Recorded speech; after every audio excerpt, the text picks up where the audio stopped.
Ahoy there, Captain Benzie here, coming at you with another video for EVE Echoes. In today's video I wanted to address the state of shield tanking versus armor tanking, and to showcase and explain why in almost every situation in EVE Echoes, shield tanking works out more effective, and therefore why you should probably be spending your skill points on shield tanking, not on armor tanking. And yes, that includes if you're flying Galente or Amarr ships. You may find that shield tanking is actually the better option, and I'm going to showcase this by looking at two Amarr ships, the Apocalypse Striker, which is a Tech 10 Amarr battleship, and the Punisher Assault, which you see on screen now, which is of course a Tech 7 assault frigate. And we're going to have a look at shield tanking these compared to armor tanking them, and how that actually operates side by side in comparison with the bonuses, etc. that they have. Now, this isn't meant as a moan or a sort of a complaint, it's meant as a way of showcasing that right now things are the way they are, and hopefully if any of the developers are watching, this is evidence as to, and we'll talk about how armor tanking could be improved to be up to the same level as shield tanking. Now, if you do enjoy this video, let me know by hitting a like on it, subscribe to the channel for all things EVE Echoes, ding that notification bell so that you never miss an upload, and of course let me know in the comment section down below what ships, what topics you want to see me cover in future videos. Now, of course, do be aware, of course, that Apocalypse Striker video is on the way before I can hear some of you salivating over it already. That one is already on the way. If you do want to go the extra mile to help support this channel, I am currently updating our Patreon, plus we have a merchandise store on Redbubble where you can buy all kinds of things like hoodies, t-shirts, notebooks, etc. with Catskull Academy branding on them, which is a really cool way. I've got some of these and I will be showcasing these in a future video as well. Anyway, that all said and done then, let's talk about tanking. Now, as an opener for this discussion, I want to talk about how shield tanking and armor tanking work in EVE Online. Now, I know this isn't EVE Online, this is EVE Echoes, and believe me, I'm the first person to stand up and say that EVE Echoes not only can, but should differentiate itself from EVE Online and should not be constrained to doing things the same way. I'm merely talking now about how EVE Online does things, just to showcase how EVE Online gives players an active choice into whether they armor tank or shield tank, and gives numerous different reasons for why you would make that choice, wherein here in EVE Echoes, that choice is ultimately made for us, under necessity, by how the game itself actually works, and this to me is disappointing. So, in EVE Online, armor tanking modules are universally low slots. Whether it's an armor repairer, armor plates, that kind of thing, they all fit into the low slots. And in fairness, there's not much really else that fits into those low slots. So it's very easy to fit for armor tanking as long as the ship that you're looking at has enough low slots to compensate. Armor tanking also tends to be quite slow to react, but very capacitor gentle. It doesn't use much capacitor, but it does give a big heal to the armor at the end of its activation. On top of this, armor also has very high resistances natively. It means you take less damage when you're being hit on your armor, regardless of what type of ship you're flying. Now, this then contrasts against shields. In EVE Online, shields take up mid-slot modules, which now means you have to decide whether you want to fit shield tanking modules, or if you want to fit things like warp disruptors, warp scramblers, stasis webifiers, warp guidance disruptors, tracking disruptors, that kind of thing. If that's all going to fit into the mid-slots, you have to decide whether you want that tackle and E-war, or if you want to be able to fit shield boosting modules, so you have an active choice there to make already. Beyond this as well, shield boosting modules, so shield boosters, tend to be much more capacitor hungry than armor repairing modules are. They'll use more capacitor, they cycle faster, and ultimately give less heal per amount of gigajoule applied. So ultimately they're much more aggressive, they use more of your capacitor, and they take up vital slots. Now, the other difference here, obviously, with shield is that shield does repair itself over time, which armor does not. And in EVE Online, shield boosting, the native shield boosting, can actually be quite aggressive. Now here, if we look at the Apocalypse Striker here in EVE Echoes, you'll see that's simply not the case. Next to the shield here, 20,966, we have another number, 26,850 seconds. That is the time it takes for the Apocalypse Striker's shields to go from 0 to 100%. Now you do the math on that, I'm not going to put it here, I want you to actually calculate that. 26,850 seconds, how many minutes that then takes for the Apocalypse Striker's shields to go from 0 to 100%. It is a monstrous length of time, which means there is no way in hell you are ever going to look at shields and think, well, at least this repairs itself over time. Ultimately, as far as it goes here in EVE Echoes, shields do not repair themselves over time, not at any meaningful rate as far as combat goes. Now secondarily then, if we have a look at armour, you'll see that if we look at the armour resistances here, we've got 50% electromagnetic, 35% thermal, 25% kinetic, 20% explosive. Total those up and that gives you 130 points of resistance. Whereas the shields, if we look, that's 0% on electromagnetic, 20% on thermal, 40 kinetic, 55 explosive, which tallies up to 115 points of resistance on shield. So, you can see there's not really much between it. Yes, the armor has 130 compared to 115, but that's not much in the way extra as far as resistances go. So, if you're trying to decide whether you go for shield tanking or armor tanking based on the fact that shields repair themselves and armor have bigger resistances, well, that decision has kind of been taken away from you because they don't. They don't. They are pretty much the same as far as that goes. It's a minor difference between either side. Yes, the shield does technically repair itself, but at a rate that is so slow, you'll hardly notice it. And yes, armor technically does have higher resistances, but so few that you'll probably not even notice that you're taking less damage. Now, this then means that we look at whether or not it's mid slots or low slots, and again that decision has been taken away from us here in EVE Echoes. In EVE Echoes, all tanking modules are low slots, which means they're only competing with each other. You basically decide whether you want armor repairers or shield boosters. That's the comparison. That's what you're arguing between in those low slots. Yeah, of course you've got things like tracking computers and the weapon upgrade modules and propulsion, but you're not having to make any meaningful decision. That's the same decision whether you're armor tanking or shield tanking. So deciding between shield and armor tanking just comes down to which one is better, and if one of those types is better overall, then that's the one you're going to go for, and the other one is just going to be resigned to history. It's not really a decision really then, is it? If you know that shield tanking is better than armor tanking, you don't have to decide whether you go for shield tanking or armor tanking in the low slots, you just go for shield tanking. You just then have to decide between tanking and propulsion, for example. It's not really a choice between which type of tank. That decision has been taken away from you. But hang on, what about that whole EHP per second thing that I was talking about, how armor tends to be a bigger heal over a slower time compared to shield being like the other way around? Well, let's have a look actually here. If I were to look at a Gisty C-type large shield booster, which I've got fitted to the Apocalypse here in the background in my notes, that gives a heal of 914 EHP every 6.16 seconds. That's a total of 148.38 heal per second, basically. That is how much you heal per second, 148.38. If I look at a core C-type large armor repairer, things do look better at first. After all, it repairs 1,371 EHP. That's much bigger than the shield booster's 914. Yes, but it's also at over 10.9 seconds, which is a lot longer, and ultimately then means that it actually repairs 125.77 hit points per second. So you've got the C-type large armor repairer 125.77 per second compared to the shield booster 148.38 per second. You can see that the shield booster is much better there. That is a significant amount of extra EHP per second, and in PvE, EHP per second is absolutely everything. The more hit points you can repair per second, the better you're going to do in PvE.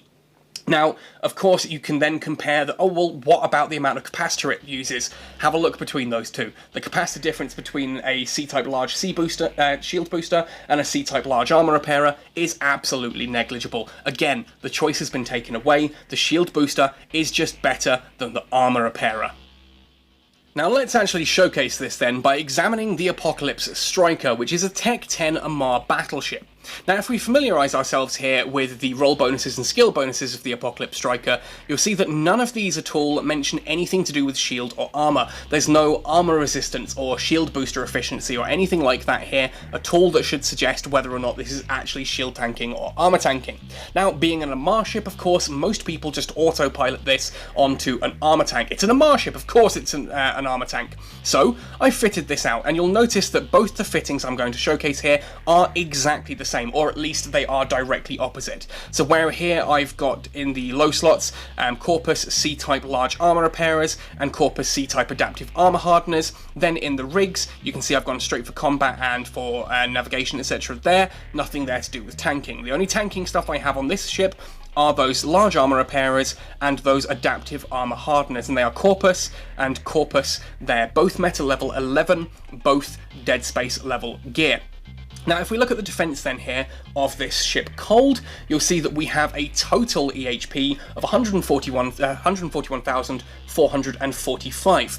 That is, of course, divided with 30,828 on shields, and if we tally up those resistances, 0 electromagnetic, 20 thermal, 40 kinetic, and 55 explosive, that's 115 points of resistance, followed by then in the armour, 44,464 EHP, 50% electromagnetic resistance, 35 thermal, 25 kinetic, 20 explosive, total of 130 resistance. Now you see there, that is the cold stats. So if we then undock this and have a look at this heated up, we'll see how that compares.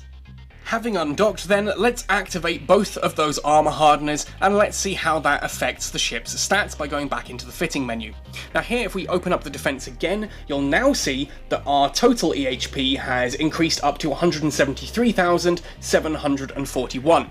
Now, of course, there are no changes at all to the shields, the resistances here are the same, but if we now look at armour, you'll see the resistances here have increased to 68% electromagnetic, 59% thermal, 53% kinetic, and 49% explosive. That's now 229 points of total resistance across the board. And again, if we look here at the Corpus C-type large armour repairer, as I mentioned earlier, we're looking at 1,371 repairer amount every 10.9 seconds. That's a total EHP per second of 125.77. So let's dock up now and compare that to the shield tank. Here then we have the Apocalypse Striker, retrofitted this time for shield tanking. Now I know a lot of Amarr pilots have just literally had like a hernia in the background there.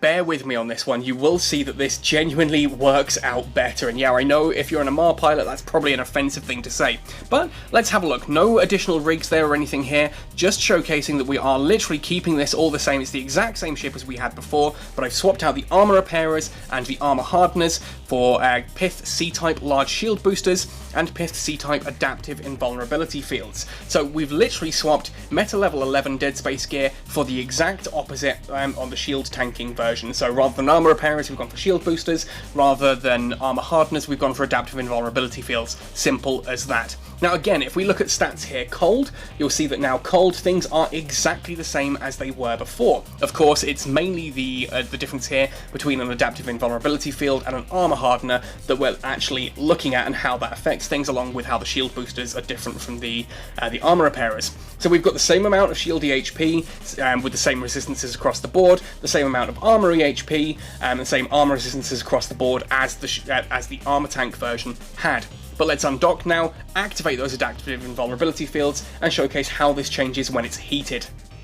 Back out in space then, let's activate both of those adaptive invulnerability fields and see how that changes things now that we're all active. So if we go back into the fitting menu, across to defense, of course now the armor here will not have changed at all. Nothing here has affected the armor, but let's look at now the shield hit points. So under shield, you'll see that now our resistances here have skyrocketed: 57% electromagnetic, 65 thermal, 74 kinetic, and 80% explosive. This now totals up to 276. So we've got 276 here on the shields, plus 130 here on the armour, which gives us a total of 406 points of resistance. Compare that to the heated armour tank that we just saw, which had 115 shield and 229 on armour. That is then a total of 344.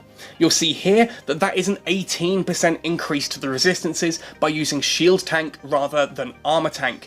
Now remember how we said that armor tanking is technically supposed to have higher resistances? That's not true here in Eve Echoes. You can see now that by fitting things exactly the same, whether we swap out the armor repairers for shield boosters, we swap out the armor hardeners for adaptive invulnerability fields, all the same meta level, we have increased our resistances across the board by 18%, meaning that shield tanking here is better for the resistances. Now on top of this, as we talked about earlier, we have now got the shield booster here, the Gisty C-type large shield booster, 914 EHP every 6.16 seconds. That works out at 148.38 EHP per second overall. That is your EHP per second. Comparing that to the large armor rep of 125, 125.77 compared to 148.38, that is a 18% again increase of EHP per second for using shield rather than armor. And remember, EHP per second is absolutely everything in PvE. The amount of damage that you can heal is what is important. Now, on top of this as well, if we look at the total defense here, 181,704, and we compare that to the Apocalypse Heated as an armor tank, that was only 173,741. So the shield tanking actually has a 4% increase to the overall EHP as well. But what about the fact that this uses a lot more capacitor? Well, does it? Because that core C-type large armor repairer used 341 gigajoules. This is using 350 gigajoules. It's only 9 gigajoules extra, which really isn't much. Yes, some of the eagle-eyed of you may have spotted that the capacitor here is not stable. It's only 8 minutes and 2 seconds compared to the Apocalypse armor tanking being completely capacitor stable. That is, of course, relying both on being in range of the Nosferatu, but this is also with everything switched on, and there is no situation where you would have everything here switched on. You're not going to have that heatsink and that all of that switched on at the same time. So you do actually maintain capacitor stability with this build, even though it's shield tanked rather than armor tanked. Shield tanking the Apocalypse Striker works better than armor tanking the Apocalypse Striker. Okay, so that showcases that the Apocalypse Striker works better as a shield tank than it does as an armor tank. But remember, the Apocalypse Striker has no bonuses to any form of tanking. It's got no shield booster efficiency or armor resistance, anything like that. There's no skill bonus at all on the Apocalypse Striker that suggests it should be tanked a particular way. But what about a ship that does have a bonus? So here we are with the Punisher Assault. I've grabbed two of these and I fitted them out again, ultimately inverse to each other. The only difference between these two ships comes in the form of the low slots and the rigs, as we'll talk about in a moment. Now, if we look at the Punisher Assault's abilities here, scroll down to Advanced Frigate Command, you see it gets 4% resistance for increase to its armor for every level of Advanced Frigate Command. So 20% increase to armor resistance for having that trained, which of course I'm here on Fulmination. I have every skill trained up to level 5. So we've got 20% additional armor resistance here. This surely means that the Punisher Assault is better as an armor tank than it is as a shield tank. Well, let's examine it. Again, the fittings I've gone for here are going to be the same between both of these ships. We've gone for absolutely everything across the board the same, except for this module here. On the armor tank version, I've gone for a Citadella 200mm reinforced steel plate. This is, of course, giving us an increase of our armor by 708. We can activate it for an additional 707 armor on activation, and if we have a look at the rigs, I've gone for hole plugging rigs here, with an anti-explosive pump and an anti-kinetic pump, which means we've plugged the holes. The fact that there are lower resistances to kinetic and explosive, we've just filled that to make sure that we're trying to get the best possible resistances out of this. Now this means that cold, we have a ship here that has 982 EHP on shields, with 9% electromagnetic resistance, 27% on thermal, 45 on kinetic, and 59 on explosive. That's a total of 140 points of resistance. Whereas on the armor, we have 2,131 hit points, 63% electromagnetic resistance, 52 thermal, 67 on kinetic, and 65 explosive. This gives us a total EHP of 7,486. That's a good amount of EHP for a frigate, I feel. This is a very stable frigate, and this is, of course, running it cold. We're going to undock now and have a look at how this changes when we activate everything. Okay, so with the Punisher Assault undocked, let's activate these modules and see how that affects things. So we're going to activate that the armor plate and the damage control unit. Then let's open up the fitting menu and have a look at how things have changed. So our shields now, still 982 EHP, but the resistances have increased to 69, 75, 81 and 86. That's now a total of 311 points of resistance, compared to the armor, which now has 88, 84, 89 and 88, which is 349. That's a total of 660 points of resistance shared between shield and armor. That's nice in resistance, very high resistances across the board there. Now we are also getting an increase to the total EHP thanks to that armor plate being active, which takes us to 22,146. So again, we can see, nice and stable, we've got a lot of EHP here, some good resistances across the board. Obviously most of that is in the armor, thanks to the fact that we're using the Punisher Assault gets those bonuses to armor resistances. But let's have a look now what happens if we were to shield tank this.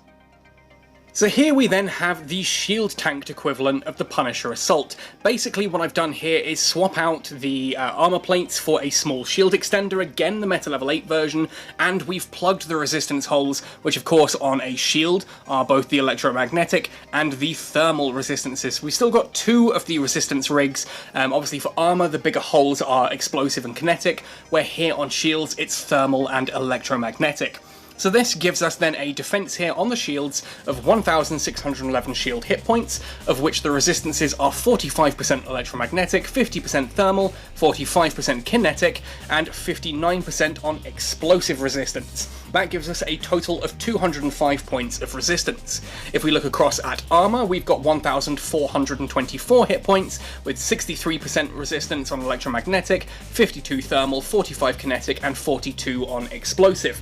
Now, if you add those two resistance totals of 205 and 202, that gives you 407 points of resistance, compared to the armor-tanked Punisher Assault that gave us 387 points of resistance. You can kind of see where that's working, and it's actually giving us a bigger resistance here by 20 points on the shield tanked variant. Now again, as I spoke earlier, 15 to 20 points isn't much in the way of resistances, but it is notable that once again, shield is giving us the bigger resistance than armor, whereas armor historically and through EVE Online is the one with the higher resistances. Not the case here in EVE Echoes. So let's undock then and have an actual look at how this works when we activate everything this time. Okay, so let's activate that shield extender and the damage control unit and see how that affects things. If we jump back into the defense part of the menu, you'll see we have now shot up to 21,593 total EHP. That is slightly lower than the armor versions of 22,146. That means we're actually 2.5% lower. There's really not much in it at all. But let's look at the resistances. So now the shield resistances are 81 electromagnetic, 85 thermal, 81 kinetic, and 86 explosive. That's a total of 333 points of resistance. And compared to the armor, we then have here 88 electromagnetic, 84 thermal, 81 kinetic, and 80 on explosive, which is again 333 points of resistance. So that's 666 points of resistance, compared to the armor tank's version of 660. So we have 2.5% less effective hit points here by shield tanking, and 1% higher resists on the shield tank. So there's really not much in it either way, and I would actually argue that the shield tank resistances are better across the board, because you've got 333 shield resistance here, compared to 311 if you armor tank it, and you've got 333 armor again compared to 349 if you armor tank it. So for me, actually, the differences are so subtle here, but I would actually rather have the 1% increased resistance at the cost of 2.5% hit points.